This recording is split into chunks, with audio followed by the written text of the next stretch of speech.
Hello folks, and just welcome to our Lab 3 solution. Today I'm going to be walking you through the third lab in the Bio 170 course.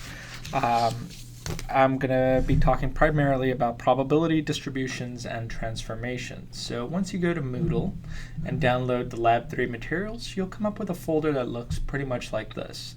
It's going to have a few files in it, the instructions for the lab in either a docx or a PDF file, a data set called class_height, and a lab3 template.rmd file. This is what we're going to want to load into our RStudio server so we can complete today's assignment. Once we've downloaded that, whether you put it in your desktop or your downloads folder, go ahead and sign into your RStudio at lawrence.edu. So rstudio.lawrence.edu, start a new session, and load in your template. For the next few chunks here, I'm just going to walk you through the solution. So chunk 1 is all about loading data and libraries. The 4 libraries that we're going to be using in today's lab are going to be the E1071 library, the tidyverse library, the gridextra library, and the mass library. We load those all in using the function library. We also want to load in the data set that's in our folder, and there's a couple of ways to do that. We can do it with using the function read_.csv and then navigate to the direction or to the working directory where you've stored that file, and we want to create a new object called height. Another way of doing that is to simply go to the upload files tab, choose a file, navigate to where you've downloaded that file. In my case, it's going to be, let's see, under maybe my downloads, and it's the last thing I've downloaded here, and it's right here, class_height.csv. Click open, click OK, and it's going to populate my list of files. Once it's populated my list of files in my bottom right hand corner, I can click on it and simply click import dataset. What you'll see here are a few things. The first thing is you can change the name of your object. So if you wanted to call it height, you could do that. You can also look at the code associated with loading in this particular data file, so you don't have to load in your file the same way every single time. And what I like to do here is simply highlight the code that I'm going to need, just height, copy it. Once that all looks good, I can see here on this import window that I can see the 3 different variables: individual, height, and class, and all of this looks pretty good. Looks like there's 42 observations in this data set, and then I'm just going to simply click import. That's going to open up the height file here, just again once more to double check, and that all looks good. And we can look at the object here, height, which has 42 observations of 3 variables. The 3 variables are individual, height, and class.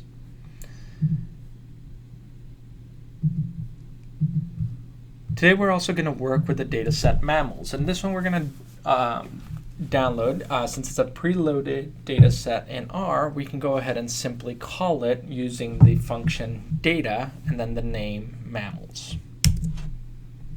Whoops.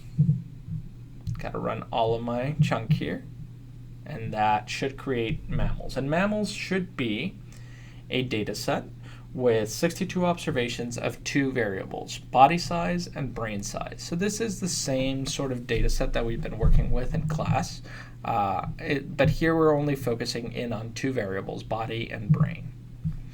Okay, let's play a little bit with random normal distributions and the function rnorm. If we do a question mark of rnorm, like we do here in line 26, we're going to see that our help window populates with 4 different options. We have dnorm, pnorm, qnorm, and rnorm.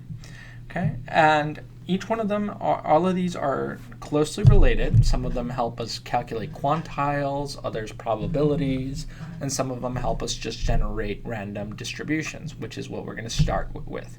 We're going to create an object here called normdist using the function rnorm. It's going to have a sample size of 42, a standard deviation of 15, and a mean of 174. So why these particular variables? Well, if we try and do a quick summary of height, we're going to see a couple of things that are interesting here. We're going to see that the height mean is about 174. Okay, so we want to try and replicate that. That's where this mean is coming from. We're also going to see that there are 42 observations. That's what our sample size is coming from. And then we also want to create a standard deviation. And to create a standard deviation, we did this last week. We can go simply height, money sign, height. So we're using the standard deviation. In this case, our standard deviation is 11.25. So we can go ahead and change that here from 15 to 11.25. And what we're going to try and do is generate a normal distribution in this normdist object to closely match the height variability. Okay. Now we've created this normdist object, and we're going to just transform it to a data frame. If we look at it, there is a single variable in this data frame, norm.dist, and it has 42 random observations with a mean as specified of 174 and a standard deviation of 11.25. The reason we're doing this is we want to be able to compare a random normal distribution, which is what we've just created, to the observed distribution of the height object data set.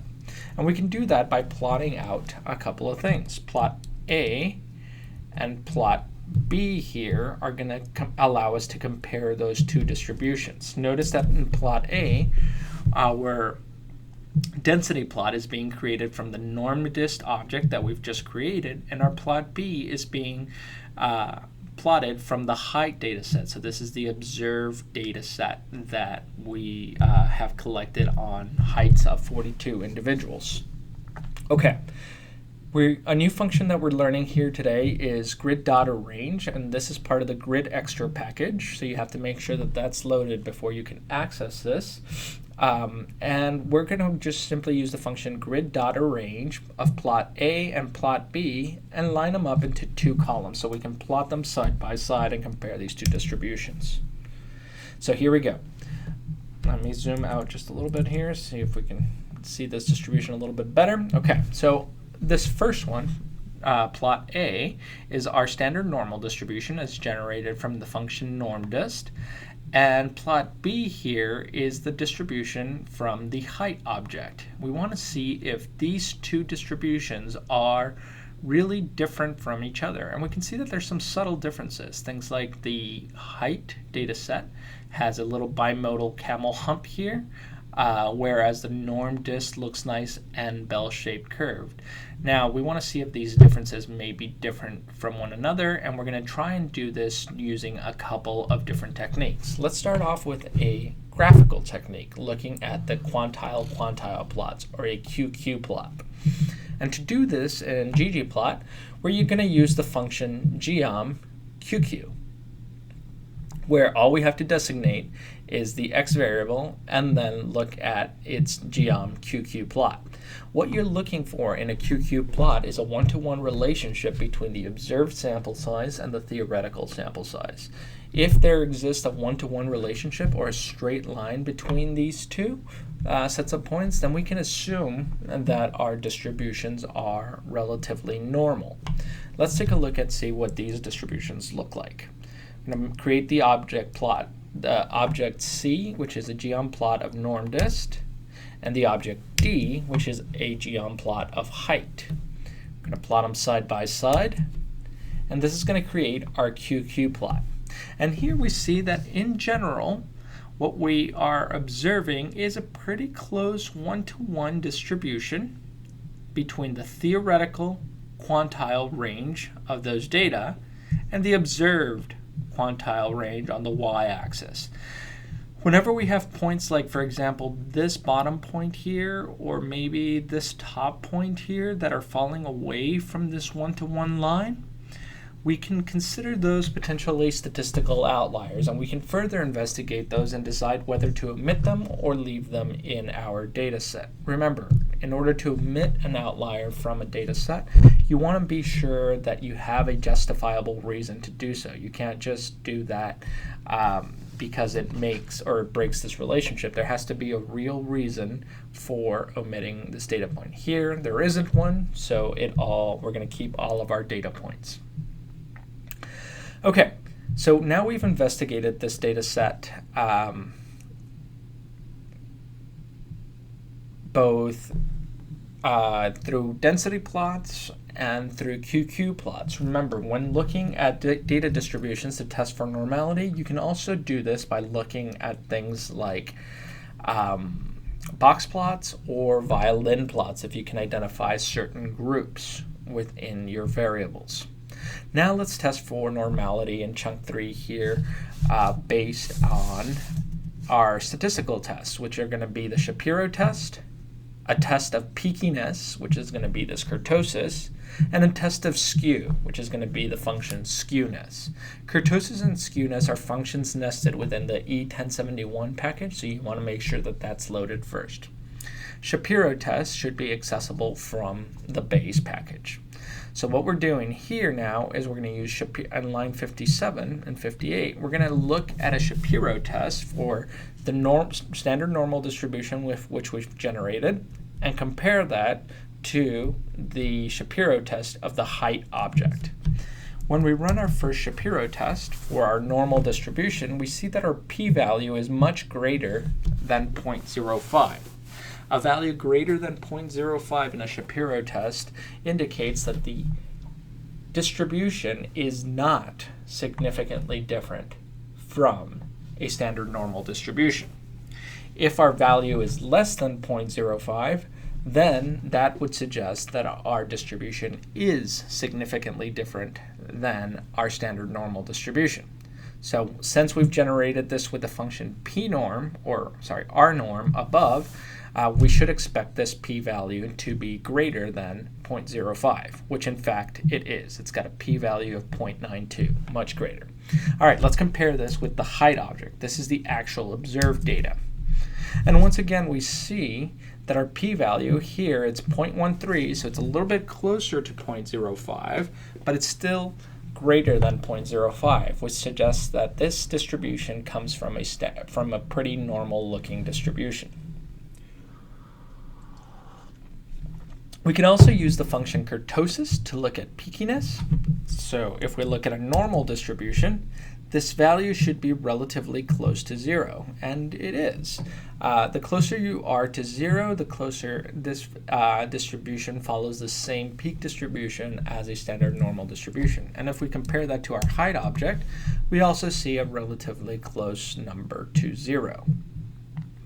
Skewness, on the other hand, the closer we get to 1, the closer, the more right skewed that the data is. The closer we get to -1, the more left skewed the data is. And so here we can compare these two values, and they look to be pretty close to 0 as well, suggesting that these data are normally distributed. Okay. Another thing that we can do with Qnorm, with the norms family of functions, is this Pnorm function. And Pnorm allows us to calculate the probability distribution or the probability of making observations between values or with less than or greater than relationships. So first thing we want to do here is calculate our mean for our normdist object, which is 175, and our standard deviation, which is 11.17. And our goal here is to ask the question, what is the probability of drawing a number or a person of height that has a value less than 140? So a person that is 1.4 meters tall or shorter. To do this, we're going to take our 140 value, subtract it from the mean value, and apply the given standard deviation for that particular data object. And what our output is going to be this Pnorm output, which is the probability associated with drawing an observation with a value that is less than 140. In this case, that value is very, very small, less than 0.001% probability. So given this distribution, it is highly unlikely that we make an observation that is less than 140 centimeters. We can also do this by looking at what is the probability of drawing an object that is greater than 180 centimeters. All I've done here is flip the order of my probability distributions, whereas before the value came here, now our 180 value comes after the mean. So we can look at this, and this gives us about a 33% chance. So the idea here is that the probability of drawing an observation that is greater than 180 centimeters from this population is about 33% likely that you will draw an individual that is taller than 188 centimeters. We can also calculate this as looking as 1 minus the p-norm of the original form of this function. Finally, we can also consider looking at the probability of drawing an observation between two variables. Let's say we're interested in drawing an observation between an individual between let's say we're interested in calculating the probability of drawing an observation that is between 180 and 190 centimeters in this given distribution. All we have to do is subtract the two probabilities from each other, which is what's happening here in line 87. We're taking our 190 minus the mean given a standard distribution, subtracting out right there from the 180 minus the mean given the standard distribution. This is going to give us the range of observation. And the probability of making an observation between 180 and 190 is about 24%. If we change that now to 190 to 200, the probability drops down from 24% to only about 8%. Okay? Give a few extra, keep playing with this function here to try and estimate some additional ranges in lines 90 through 100. Okay, I'm going to shift gears here and wrap up with a couple of transformation and standardization options. And transformations are relatively straightforward. We're going to stop playing now with the height data set, and we're going to go to the brain data set or the mammal data set. The function we're going to be using now is going to be the log function, okay? And we can get all of our help here on log and how log works. But what we want to do essentially is take our mammals object here in line 107, create a variable using our money sign called log.brain, which is equal to the log of the brain value. So let's take a look at mammals one more time. Mammals has two variables, body and brain, and what we're interested here is taking the log value of all of these brain measurements. Okay, so all we're going to do is create the log of that brain. And now we'll see how mammals is going to change once I run line 107. Now we've added a new variable where we've taken the log of every single observation, and so we've log transformed this data. Let's take a look at the two data sets, the untransformed and the transformed data side by side. We're going to create plots D and E to do that. And these are going to be just simple density plots. And what we see here is that the untransformed data is highly skewed, right? And the transformed data is now a little bit more normal looking. It has that more of a bell-shaped curve. Now graphically, this supports the idea that the data are more normal, but we can also test this statistically. To test this statistically, we're going to use our Shapiro test. and we're going to take the Shapiro test of brain, which is going to give us a very small value, a value that is less than 0.05, suggesting that this distribution is different from a normal distribution. And then we can compare that to our log.brain, so our transformed value, which is now greater than 0.05, suggesting that our data has been normalized, or our data are not different from a normal distribution. Chunk 6 is essentially the same as chunk 5, but instead of applying a log transformation, we're going to try the square root transformation. If you want to know more about the square root function, all you have to do is $SQRT, and we're going to get our definition of how this function works. And I'm going to just jump through this here and look at the transformations between the untransformed data set and the transformed data. Is it better? Is it worse? I'll let you guys decide. We're going to go ahead and jump now to standardization. Standardization is applied when we want to make sure that our data, even if it looks normally distributed, we want to shift it along the x-axis so that it has a mean of 0 and a standard deviation of approximately 1. The function we use for standardization is called scale. Scale, here we're going to apply it to both the log object of brain and the log object of body, which is what we've created in the previous two chunks. So here we're just making a new variable called scaled brain and scaled body. We're going to see our mammals data set again grow to add those two new variables. We can create a summary of those. And if we look at that summary, we can see that we indeed have a mean of 0, which means that our scaling function has worked correctly. And then we can just simply plot them out side by side. Okay? And we see on these two graphs that indeed our x-axis here, or our mean, is approximately 0. And our standard deviation looks to be about 1. So one standard deviation takes you to -1 and +1, 2 takes you to the value 2, and so on and so forth. So this is what the scale transformed data looks like.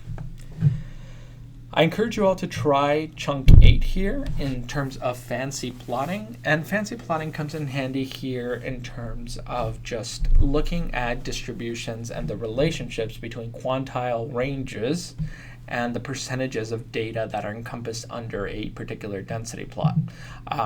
We can do this by creating objects h and I, and then we can apply a really fancy plot here, which I'm going to leave the code up here, accessible, and you can walk through this and annotate as you go through this particular example.